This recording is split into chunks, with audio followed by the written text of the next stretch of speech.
Not every sweet spirit is safe. Some people don't come toxic. They come pleasant. They come smiling, complimenting. God bless you. Love you, bro. I'm so proud of you. And if you're not discerning, you'll call that a God-given relationship. Let me say it like this. A trap doesn't always look like a trap, because if it did, you wouldn't step into it. So the enemy doesn't always send loud demons. Sometimes he sends soft control, because control rarely starts with demands. It starts with access. They want to know everything. They want to be close fast. They want to cover you. They want to mentor you. They just want to help you, and you don't realize it. But the sweetness is just a wrapper. The real question is, what do they do when they don't get their way? Watch it. When they're pleased with you, you'll feel supported. When you set a boundary, you'll feel punished. When you agree with them, it's all love. But when you don't, it's distance, attitude, silence, or little jabs, or wow, you changed. That's not love, that's leverage. And here's how you know it's not safe. Their kindness has conditions. They're sweet until you're not controllable. They're supportive until you won't be managed. They're loyal until you won't be owned.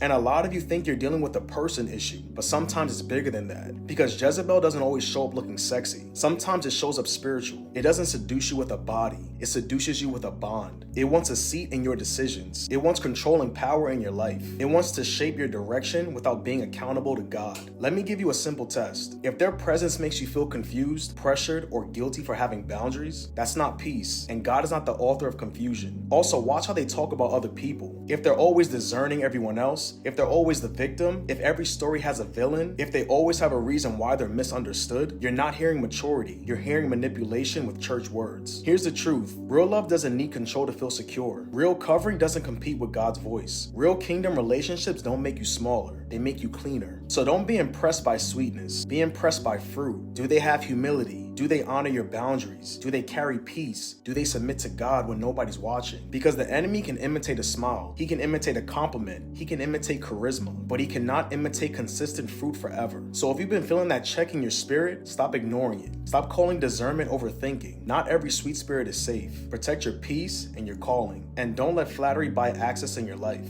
Let's grow.